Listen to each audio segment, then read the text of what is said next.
Здравствуйте, уважаемые телезрители! В студии Арифа Кабба мы вновь собрали для вас самые важные события и тенденции вокруг Абхазии. Все, что актуально на данный момент, что касается нас прямо или косвенно, или влияет на имидж республики. Итак, начнем. В Южной Осетии прошли парламентские выборы. Свое избирательное право граждане республики реализовали на 73 избирательных участках. 71 из них работали непосредственно на территории Южной Осетии, один в Москве, еще один во Владикавказе. Юго-осетинские граждане выбирали 17 депутатов по одномандатным избирательным округам и 17 парламентариев по единому избирательному округу. В выборах приняли участие 7 партий: Народная партия, Единство народа, Ирыфарн, Компартия, Единство, Единая Осетия и НХАС. По республиканским спискам в парламент баллотируются 73 кандидата, по одномандатным избирательным округам 108 кандидатов. Численность избирателей, включенных в списки избирателей участковыми избирательными комиссиями, составила 29 тысяч человек. Барьер для прохождения в парламент для партий составляет 7%. В одномандатном округе кандидату для победы необходимо набрать простое большинство голосов. Если несколько претендентов получат равное количество голосов, то избранным будет считаться тот, кто был зарегистрирован первым. За ходом голосования следили 34 иностранных наблюдателя, в том числе в качестве наблюдателей на выборах в Южной Осетии присутствовали абхазские парламентарии. В состав делегации вошли депутаты Ахра Пачуля, Бадрик Пиля, Эрик Рштуни, главный советник спикера по правовым вопросам Денис Киут. Гостей принял президент Республики Южная Осетия Алан Гаглоев, отметив, что в Южной Осетии очень рады гостям из Абхазии. К другой теме. Резолюция Генассамблеи ООН о внутренне перемещенных лицах является предвзятой, односторонней и не отражает реальность в регионе. Об этом заявил МИД Абхазии, комментируя голосование по этому документу, которое проводится ежегодно с 2008 года по инициативе Грузии. Резолюция положения внутренне перемещенных лиц и беженцев из Абхазии и Южной Осетии признается право всех внутренне перемещенных лиц и беженцев на возвращение домой. Самое серьезное разочарование вызывает тот факт, что данная резолюция ежегодно принимается без учета мнения и позиции абхазской стороны по данному вопросу. Как известно, на протяжении многих лет представители Республики Абхазия, в том числе в рамках работы международных женевских дискуссий, пытаются добиться возможности представить собственную позицию по вопросу беженцев перед участниками Генеральной Ассамблеи ООН. К большому сожалению, все требования абхазской стороны обеспечить равные условия для всех заинтересованных сторон полностью игнорируются, говорится в заявлении нашего внешнеполитического ведомства. Так называемое международное сообщество своими односторонними действиями демонстрирует полное нежелание учитывать позицию Республики Абхазия по данному вопросу, говорится в комментарии. Сухум призвал Генсека ООН проявить, наконец, политическую волю и обеспечить возможность участия представителей Республики Абхазия в работе профильных комитетов ООН. Представители Республики Абхазия имеют полное право донести свою позицию до международного сообщества, что соответствует духу Устава ООН и основным демократическим принципам, подчеркивается в комментарии МИД. Грузинскую сторону Сухум призвал отказаться от порочной практики продвижения резолюции на полях Генассамблеи ООН и приступить к полноценному диалогу в рамках единственного действующего международного формата международных женевских дискуссий по стабильности и безопасности в Закавказье. 9 стран в этом году выступили на Генассамблее ООН против резолюции, признающей право беженцев и внутренне перемещенных лиц на возвращение в Абхазию и Южную Осетию. Это Россия, Сирия, Никарагуа, Зимбабве, Бурунди, Белоруссия, Куба, Северная Корея и Мали. Документ поддержали 103 страны. Это самая большая поддержка Грузии с 2008 года. 53 государства воздержались. Китай не принимал участие в голосовании. Впервые поддержала резолюцию Армения. Несколько лет подряд Ереван не принимал участие в голосовании по этой резолюции, а ранее голосовал против. В группу поддержки в этом году также впервые вошли Аргентина и ЮАР. Грузинские журналисты спрашивали представителей власти о том, почему объявленный стратегическим партнером Китай не поддержал грузинскую резолюцию. В данном случае для нас воздержание равно поддержке, заявил по этому поводу председатель парламента Папуашвили. Вы задаете здесь вопросы, которые совершенно не понимаете, какова внешняя политика Китая в отношении территориальной целостности, справедливости спросил Папуашвили. По его словам, друзья и страны-партнеры иногда занимают сдержанную позицию, потому что и у них конкретные подходы относительно отдельных решений в международных организациях. При этом Китай, цитата, во всех форматах проявляет уважение к нерушимости территориальной целостности Грузии, считает Папуашвили. Но так ли все это однозначно, как это трактуют политики в Тбилиси? Это другая сторона вопросов.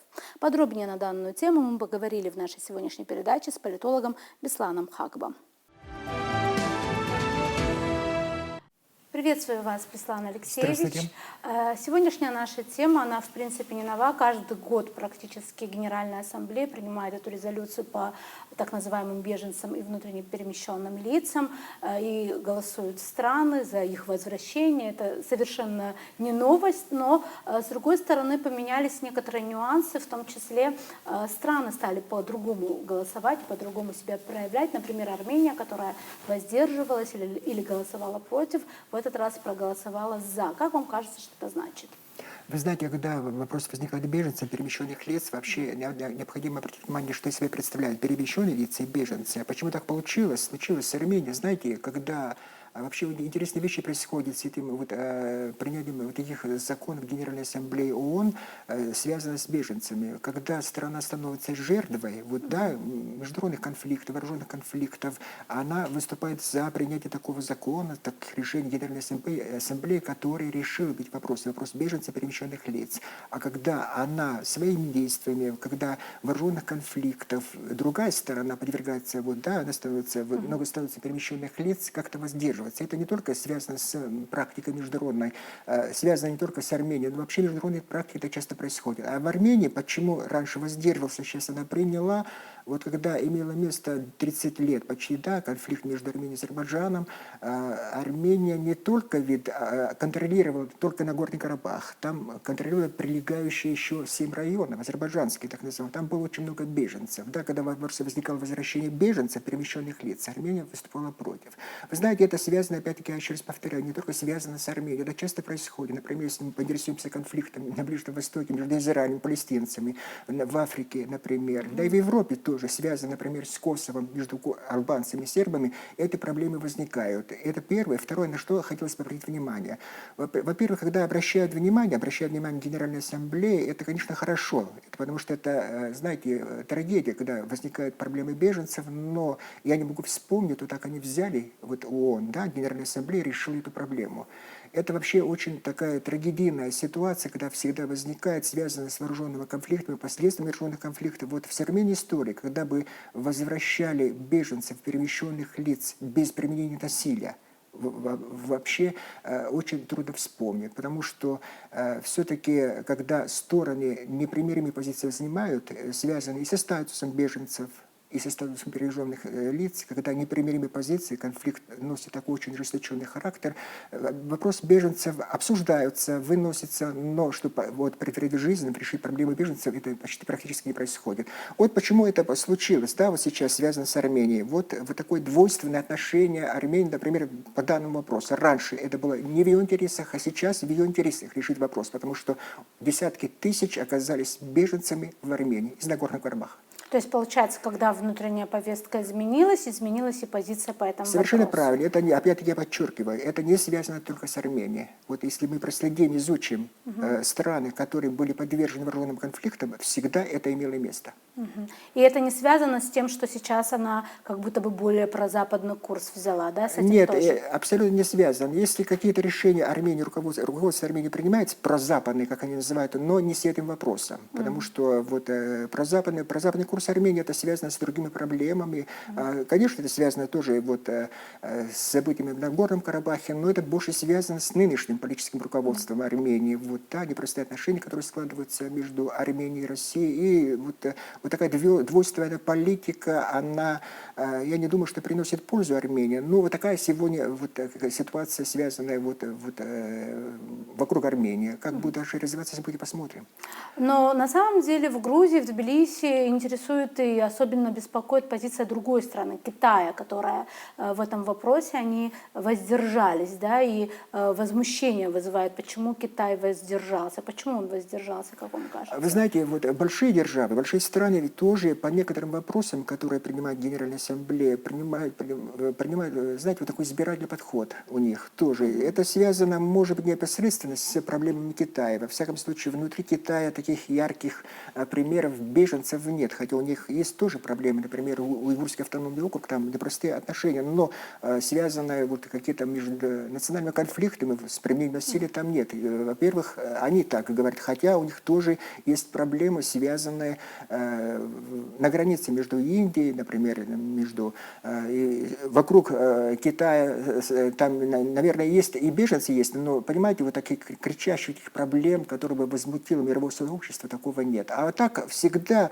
знаете, большие страны, учитывая складывающуюся международную обстановку, принимают по тем или иным решениям, избирают очень избирательный подход. Иногда они воздерживаются, иногда принимают такие решения за, иногда нет. Это обычная международная практика. И связано это не отнюдь на Южном Кавказе, что они больше относятся, более вот такие хорошие отношения с Арменией и с другими странами. Нет. Это вот такая политика очень сдержанная, аккуратная, как себя вообще ведет Китай. И по данному вопросу то же самое. Вот они вот так решили воздержаться, а может в будущем какие-то очень острые проблемы возникнут, по которым Китай примет другое решение. А еще, как нам стало известно из сайта внешнеполитического ведомства, там написано о том, что, отреагировав в очередной раз на это решение Генассамблеи, они говорят о том, что Абхазии пора бы уже предоставить место на самой Генассамблее и говорить за себя, потому что опять эта ситуация вокруг нас, Южной Осетии, но без участия представителей Абхазии и Южной Осетии. Как вам кажется, это перспективно? И вообще нужно ли это все отвечать на это все, потому что сколько раз мы заявляли о своем праве и о возможности предоставления этой площадки, но такого еще не было. Вы знаете, болезненно реагировать не стоит, если нас куда-то не приглашают. Объясню почему. Потому что все-таки мы не широко признанная страна, и полноценно мы не можем быть представлены в Организации Объединенных Наций. Это первое. Второе. В качестве наблюдателя по каким-то вопросам, затрагивающим интересы Абхазии, могут нас пригласить и выслушать. Много комитетов, комиссий. Это обычная международная практика, например, по отношению к палестинцам. Понимаете, это тоже, хотя больше стран признала Палестину, но, тем не менее, не все страны, которые состоят в Организации Объединенных Наций, признали Палестину. Кстати, не все страны даже признают такое государство, как Израиль. Понимаете, вот, если нас не пригласили, я не думаю, что нужно делать какую-то резкую реакцию. Не по отношению к ООН, вообще к другим международным организациям. Во-первых, мир так сегодня складывается. Знаете, я не уверен, что какой-либо международный институт решит наши проблемы. Давайте будем откровенны. Все-таки вокруг Украины, вокруг России, вокруг Абхазии, Южного Кавказа, все эти вопросы, которые возникали, связанные с конфликтами, решали большие страны. Прежде всего большие страны. И в Европе так происходило, на Балканах. Соединенные Штаты взялись. Хорошо или плохо, это не другой вопрос, но они взяли за это дело, а вот они вот так решили. И на Кавказе то же самое. Здесь большая роль по отношению к Абхазии, большая роль вообще всегда, я надеюсь, это Россия. И поэтому, если вдруг нас пригласят в качестве наблюдателя, выслушать какие-то международные институты, это хорошо. Но если этого не случится, болезненно принимать, что это как будто какое-то национальное бедствие, нет. Понимаете, мы должны строить свою страну все-таки сообща с Россией. Больше интегрируясь с Россией с учетом национальных государственных интересов Абхазии. Если мы это сделаем, я думаю, что мы построим нашу страну. А если это не случится, это будет очень неприятно, и это будет, знаете, большая печаль, учитывая нашу практику, все, что мы проходили вот за последние 30 лет. Я думаю, что все будет хорошо. А то, что касается, знаете, этих институтов, вообще я последних хотелось подчеркнуть, знаете, ООН теряет свой авторитет. Это все подчеркивают. Все международные форумы, знаете, вот она теряет свой авторитет. Есть объективные причины, потому что любой конфликт, который возникает в мире, там противоречия, конфликты между большими странами. Вот посмотрите Украину, вокруг Украины. Как можно какое-то решение, резолюцию принять, когда Россия воюет почти с так называемым коллективным Западом?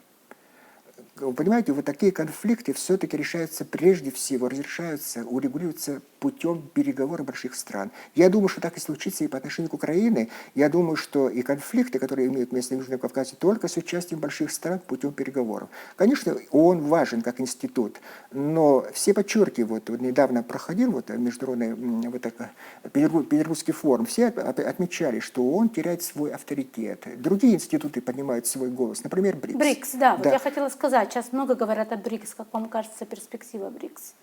Это, знаете, БРИКС, это все-таки отличается от ООН. Россия не выступает за реорганизацию, какие-то реформы ООН необходимы. Но что касается БРИКС, знаете, БРИКС имеет перспективу, так отмечают все, потому что здесь не имеет места принуждение, такое, знаете, принуждение какой-то политики по отношению к члену БРИКС, что проводила и так далее. Это сообща коллективно проводится политика с учетом всех интересов. И, понимаете, это первое. Второе, как складывается международный порядок, не устраивает членам БРИКС, и прежде всего Китаю, России, Индии и другим странам тоже. И вот этот институт становится более-менее, по отличию от других, например, семерки и других форматов, привлекательным. И потому все рвутся в БРИКС, потому что диктат, который имел место в результате однополярного полюса, это не устраивает многих стран. И в Африке, и в Азии, и в Америке. И потому многие подчеркивают, что раз раньше носил такой, знаете, демонстративный больше характер, БРИКС проводит уже реальную политику, которые говорят, что все-таки она сильно повлияет на формирование международного порядка. И я думаю, что БРИКС имеет перспективу. Понятно. Беслан Алексеевич, спасибо большое, что пришли и ответили на наш вопрос. Продолжаем передачу. В Санкт-Петербурге прошел 27-й Петербургский международный экономический форум. В нем во главе с президентом Абхазии Асланом Бжаня приняла участие делегация из республики.